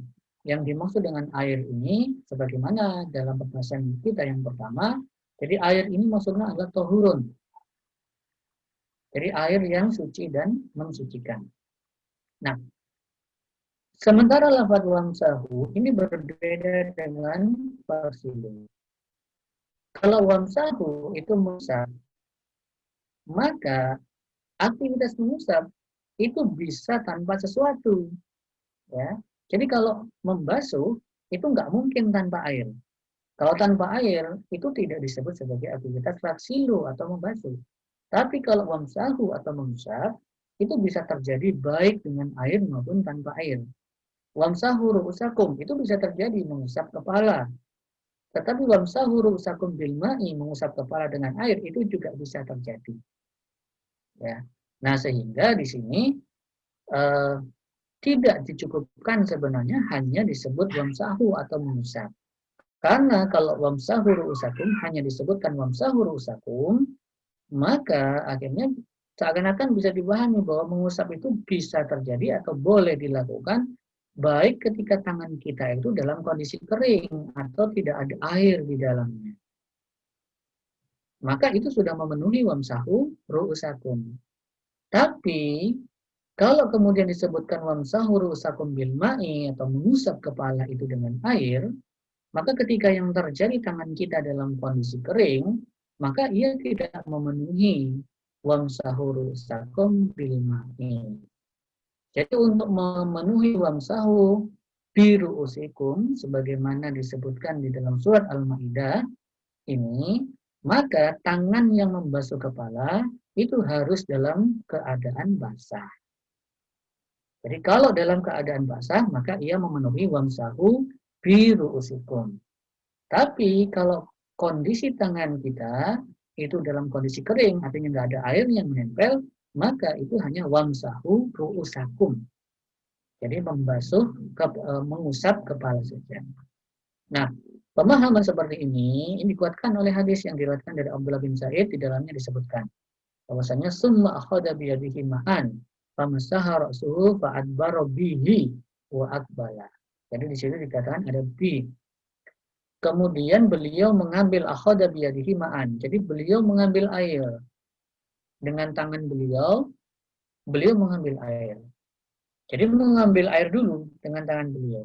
Setelah mengambil air, baru kemudian famasahar ra'sahu. Baru kemudian beliau mengusap kepala beliau. Jadi mengusap kepala itu dilakukan setelah mengambil air. Jadi maksudnya dengan tangan. Dan ini menunjukkan bahwa tangan beliau Rasulullah SAW itu dalam kondisi basah. Fa'adbara bihi wa aqbala. Jadi mengusap kepala itu ke depan, lalu ke belakang. Ya. Nah, jadi ini menunjukkan, jadi dari hadis ini memperkuat bahwa sebelum wamsahu ru'usakum, atau sebelum mengusap kepala, yang dilakukan oleh Rasul yang ditentukan di dalam hadis yang diriwayatkan dari Abdullah bin Sa'id, itu adalah bahwa beliau itu mengambil air terlebih dahulu dengan menggunakan tangan beliau. Jadi tangan beliau dalam kondisi basah. Sehingga pemahaman terhadap surat At-Taubah yang disebutkan wamsahu bi ru'usikum, itu yang dimaksud di situ adalah mengusap kepala itu dengan air. Jadi mengusap kepala itu dalam kondisi tangan itu sudah basah terlebih dahulu. Lanjut.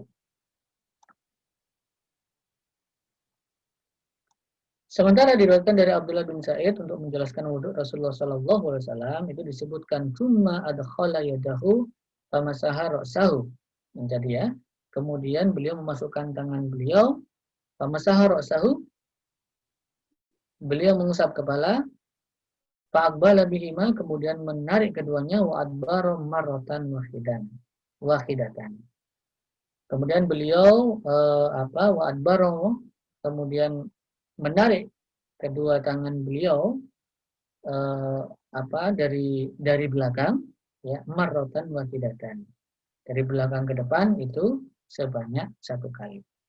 Lanjut.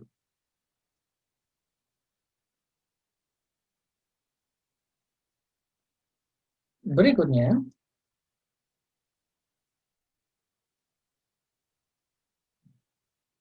lanjut.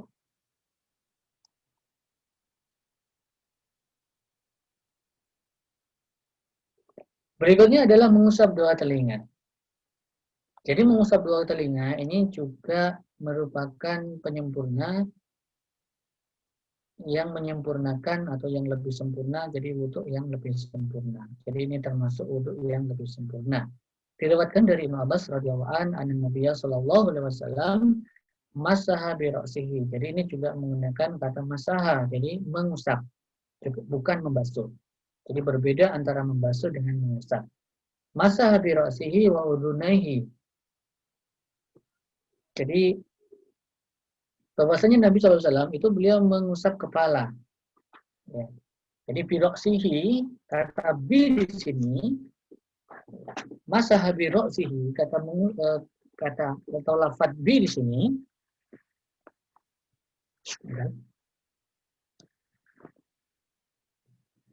kata bi di sini, ini penjelasannya sebagaimana kata bi di dalam surat Al-Maidah tadi ya.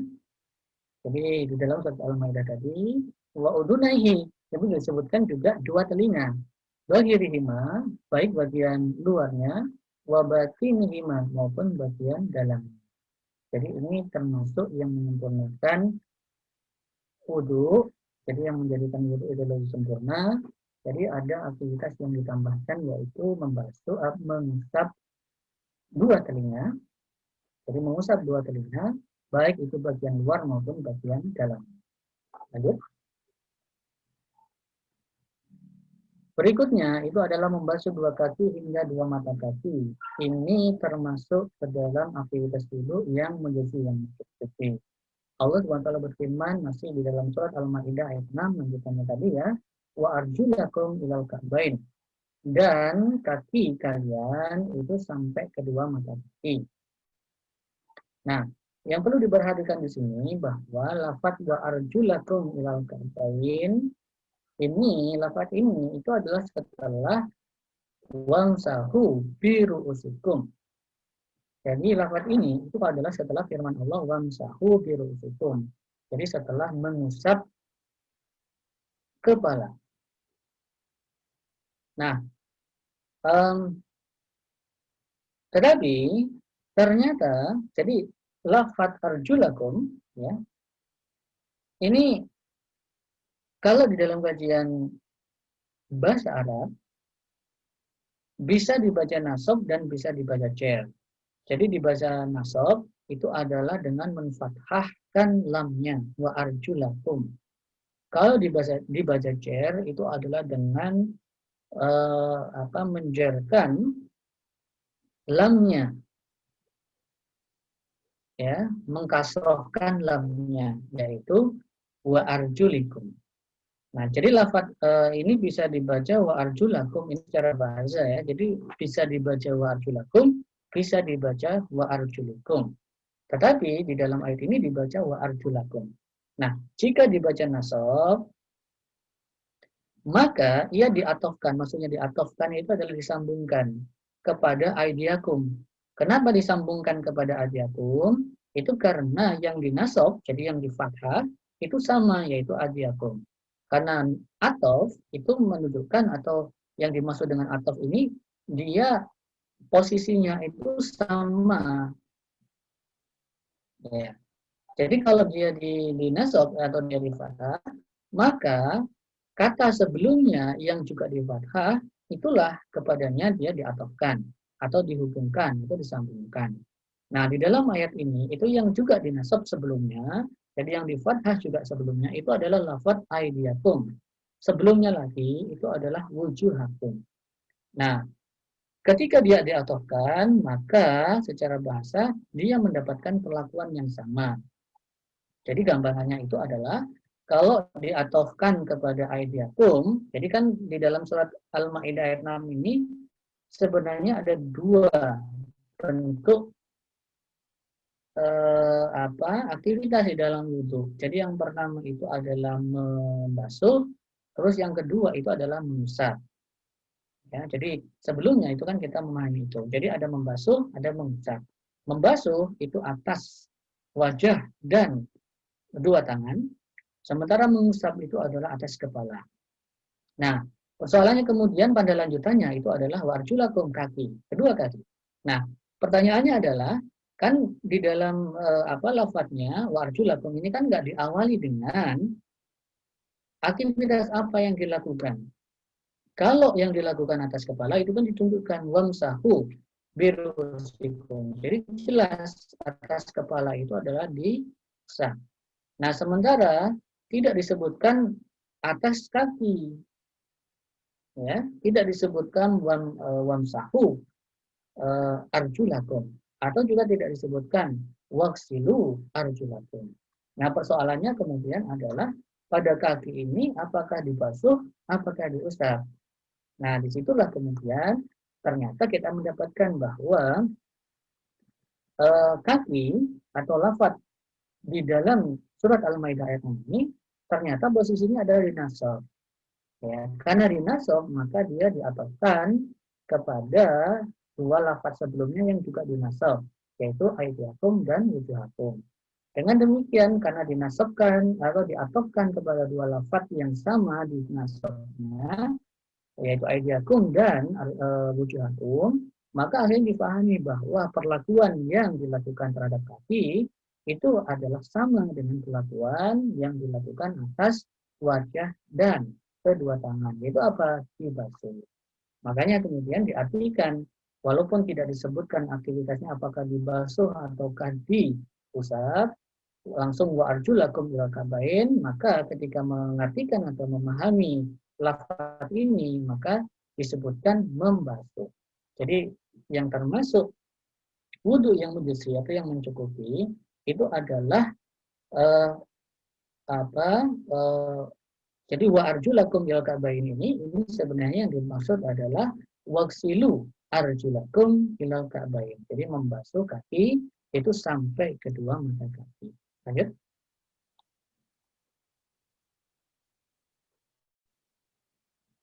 Nah, jadi ini ya. Jadi ini supaya kelihatan. Jadi di sini kan Allah berfirman faksilu wujuhakum wa aydiyakum ilal marafiq wamsahu birusikum wa arjulakum.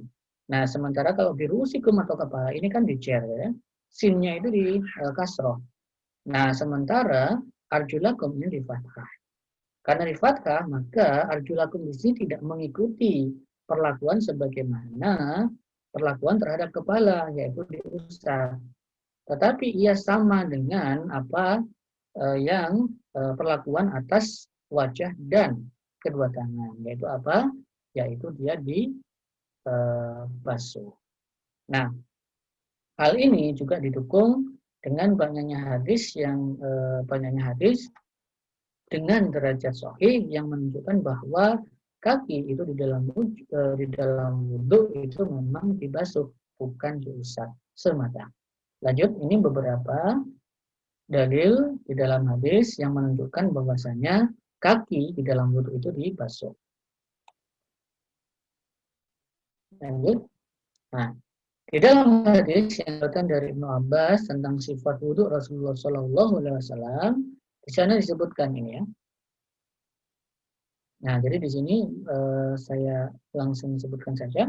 Tsumma akhadha ghurfatan min ma'in farashta ala rijlihi al-jumna hatta wasalaha tsumma akhadha ghurfatan ukhra fa ghassala biha rijlahu.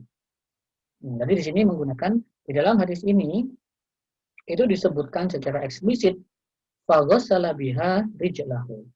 Maka beliau itu membasuh kaki beliau itu dengannya, yaitu yakni yusra, yaitu kaki kiri. Nah, jadi di sini disebutkan faghassala biha rijlahu. Jadi untuk kaki itu perlakuannya sebagaimana perlakuan atas wajah dan kedua tangan, yaitu apa? Faghsilu atau hendaklah dibasuh atau faghassala yaitu dibasuh. Lanjut.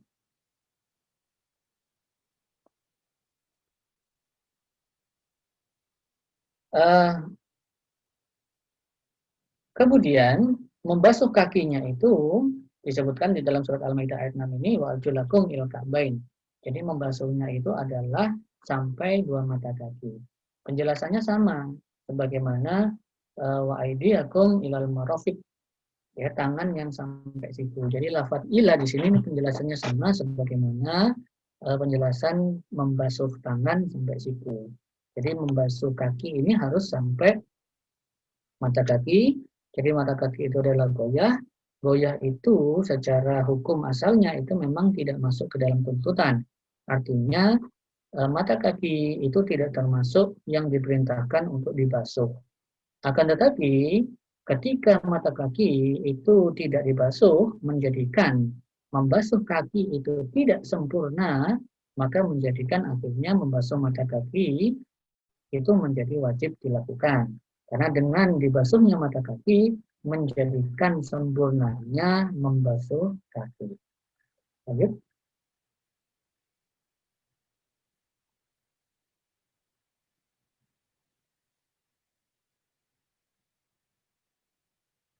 Nah, kemudian yang termasuk juga kesempurnaan dalam wudhu itu adalah membasuh anggota wudhu itu sebanyak 3 kali. Selain kepala dan 2 telinga. Kenapa selain kepala dan 2 telinga? Ingat tadi bahwa ini adalah membasuh anggota wudhu sebanyak 3 kali. Sementara kepala dan 2 telinga itu bukan dibasuh, tetapi diusap. Wamsahu.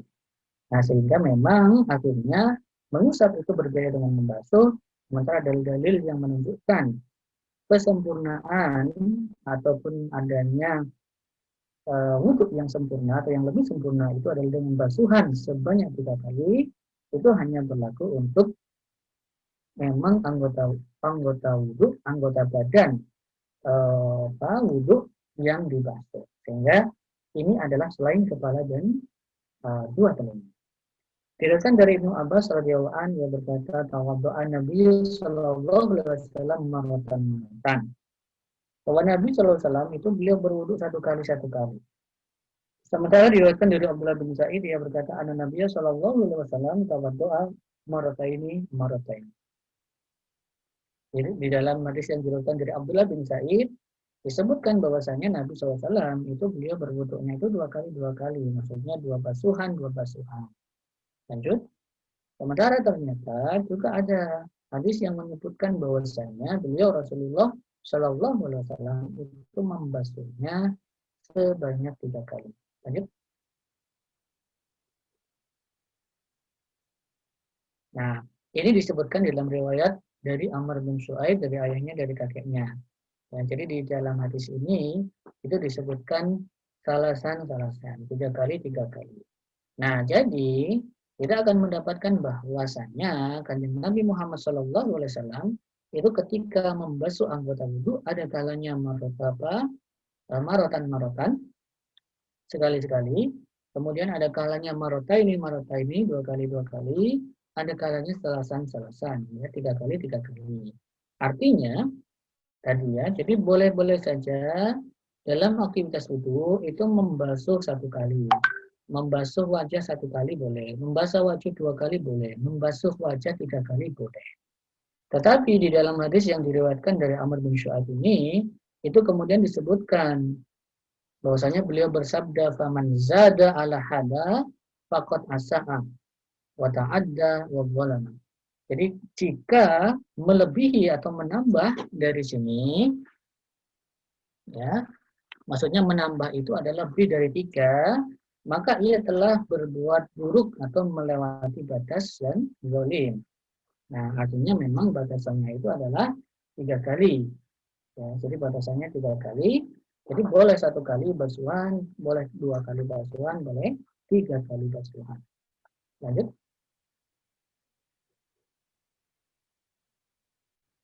Berikutnya itu ada tertib atau berurutan. Di dalam surat Al-Maidah ayat 6 tadi, Allah SWT memasukkan bagian yang diusap itu di antara 2 bagian yang dibasuh. Nah, ini membawa pada pengertian urutan perbuatan atau tertib. Jadi harus berurutan. Jadi 1, 2, 3, 4, 5 itu yang dikatakan berurutan. Nah, dalilnya itu adalah surat Al-Maidah ayat 6 tadi. Ya ayyuhalladzina amanu idza qumtum ila sholati faghsilu wujuhakum wa aydiyakum ila marafiq. Nah, jadi di situ itu kan perintah atau perlakuan atas wajah dan tangan sampai ke siku itu adalah faghsilu, ya, membasuh. Ya, jadi membasuh. Nah, setelah itu Allah berfirman wamsahu biru'usikum, mengusap. Setelah itu baru kemudian wa arjulakum ilal ka'bain. Jadi terhadap kaki itu juga ternyata dibasuh bukan diusap. Nah, ini menunjukkan bahwasanya ternyata ada perlakuan yang berbeda di antara 2 perlakuan yang sama, yaitu di antara membasuh itu ada mengusap, yaitu kepala. Nah, ini menunjukkan atau bisa dipahami akhirnya adanya pengertian urutan atau tertib. Kenapa? Karena kalau tidak menunjukkan tertib, maka dalam sisi bahasa itu lafadz wa arjulakum itu didahulukan, ya. Jadi yang maka yang mendapatkan perlakuan sama. Jadi kalau mengusap kepala itu tidak harus didahulukan dibandingkan membasuh kaki, maka kalau secara bahasa itu harusnya membasuh kaki itu secara penyebutannya itu disebutkan terlebih dahulu. Kenapa? Karena ia mendapatkan perlakuan pada kedua tangan. Sehingga kalau tidak menunjukkan pada adanya tertib, itu harusnya disebutkan di dalam surat Al-Maidah ayat 6 itu adalah fasilu wujuhakum wa aydiyakum ilal marafiq wa arjulakum ilal ka'bain, baru kemudian wamsahu biru'usikum. Ya. Nah, tetapi ternyata wamsahu biru'usikum itu menyela. Disebutkan terlebih dahulu sebelum arjulakum, maka itu menunjukkan pemahaman adanya urutan perbuatan. Nah, sementara di dalam hadis itu juga diriwayatkan bahwasanya oleh Utsman radhiyallahu an, Ahmad bin Al-As dan banyak lain, selain keduanya itu yang menunjukkan urutan perbuatan. Urutan perbuatan itu salah satunya itu ditunjukkan dengan penggunaan lafaz tsumma. Lafaz tsumma itu artinya adalah kemudian. Lanjut. Ini adalah dalilnya. Jadi yang diriwayatkan dari Utsman, bahwasanya di situ ada kata summa. Jadi kemudian. Jadi lafaz summa itu menunjukkan urutan atau tertib. Lanjut. Jadi itu termasuk kesempurnaan atau yang lebih sempurna di dalam aktivitas wudhu. Nah, berikutnya yang juga menunjukkan kesempurnaan atau lebih sempurna di dalam aktivitas wudhu itu adalah mendahulukan yang kanan atau at-tayammun. Bukan tayamum ya, tayammun. Tayammun itu adalah mendahulukan yang kanan. Diriwayatkan dari Aisyah radhiyallahu anha, ia berkata, ada Nabi sallallahu alaihi wasallam kana yuhibbut tayammuna. Bahwasanya Nabi sallallahu alaihi wasallam itu beliau menyukai tayammun. Jadi menyukai untuk mendahulukan yang kanan. Fil wudu'i di dalam wudu, wa tarajjuli di dalam menyisir rambut, wa tana'uli dan di dalam memakai sandal. Nah, sehingga tadi kan ada misalnya tadi membasuh kedua tangan, ada kemudian mengusap 2 telinga, atau kemudian juga membasuh 2 kaki. Nah, membasuh 2 tangan, membasuh dua kaki, kemudian mengusap dua telinga. Jadi ketika yang seperti itu, maka termasuk lebih sempurna wudunya itu jika yang didahulukan itu adalah yang kanan. Ya. Lanjut. Berikutnya yang terakhir itu adalah muwalat atau berturut-turut. Jadi berturut-turut itu maksudnya adalah bahwa di dalam aktivitas wudhu antara satu kemudian ke dalam aktivitas berikutnya itu tidak disela dengan aktivitas lain di luar aktivitas wudhu. Yang menjadi dalil bahwasannya wudhu ini harus berturut-turut. Ini adalah berdasarkan hadis dari Khalid bin Ma'dan dari sebagian sahabat Nabi SAW. Anna Rasulullah Sallallahu Alaihi Wasallam ro'a rajulan. Jadi bahwasanya Nabi Sallallahu Alaihi Wasallam itu beliau itu melihat seseorang yusali, ia sedang sholat, wa fi dhahri qadamihi lum'atun qadrul dirham, dan di dalam punggung kakinya ya itu terdapat satu bagian sebesar dirham, lam yusibhal ma'i, yang ia tidak terkena atau belum terkena air. Ya, jadi beliau mendapatkan ada seseorang yang wudhu, yang sholat, tapi ternyata ada bagian punggung kakinya itu yang seharusnya basah karena wudhu, ternyata beliau mendapatkannya kering, artinya belum terkena wudhu, belum terkena air. Fa'amarahu Rasulullah sallallahu alaihi wasallam ayyu'idal wudu'a. Maka Rasulullah sallallahu alaihi wasallam itu kemudian beliau memerintahkan untuk mengulang wudunya. Ya. Nah, jadi hadis ini menunjukkan bahwasannya wudu itu harus harus muwalat. Jadi harus berturut-turut. Kenapa? Karena kalau seandainya wudhu itu tidak harus berturut-turut, maka Kanjeng Nabi Muhammad SAW tadi itu cukup memerintahkan orang yang belum sempurna belum sempurna terbasuh kakinya itu untuk membasuh kakinya saja. Ya. Kenapa? Karena kalau membasuh kakinya saja, itu kan sebenarnya sudah masuk ke tertib. Karena kaki itu kan yang dibasuh terakhir kali. Jadi kaki itu kan yang dibasuh terakhir kali. Nah, sehingga ketika ada bagian kaki yang belum terbasuh, karena itu adalah aktivitas terakhir di dalam wudhu, maka cukup sebenarnya Rasulullah memerintahkan untuk membasuh kaki, maka nggak ada masalah dengan tertib, dengan urutan wudhu. Nah, tetapi ternyata yang diperintahkan oleh Kanjeng Nabi Muhammad SAW itu adalah mengulangi seluruh wudhu. Artinya dari awal lagi sebagaimana aktivitas wudhu. Ini menunjukkan kenapa bahwasannya itu aktivitas wudhu itu harus berturut-turut atau muwalat, jadi nggak boleh disela. Ya, karena laki-laki tadi itu sudah sempat melakukan aktivitas sholat. Jadi wudhunya itu sudah tersela dengan aktivitas sholat yang dilakukan. Sehingga tidak sah kalau kemudian sudah tersela dengan aktivitas sholat, kemudian melakukan aktivitas wudhu untuk melengkapi atau menyempurnakan aktivitas wudhu sebelumnya yang belum sempurna. Jadi ini menjadi dalil bahwasanya wudhu itu harus dilakukan secara muwalat atau berturut-turut. Baik, itu mungkin yang bisa saya sampaikan pada kesempatan malam hari ini terkait dengan aktivitas wudhu. Mohon maaf agak panjang ya materinya, jadi agak banyak memang materinya untuk wudhu ini. Jadi ini beberapa terkait dengan wudhu bagian pertama yang kita bahas. Nah, untuk selanjutnya mungkin kalau masih ada waktu bisa kita lanjutkan ke diskusi. Ya, saya kembalikan kepada Mas Faris, silakan.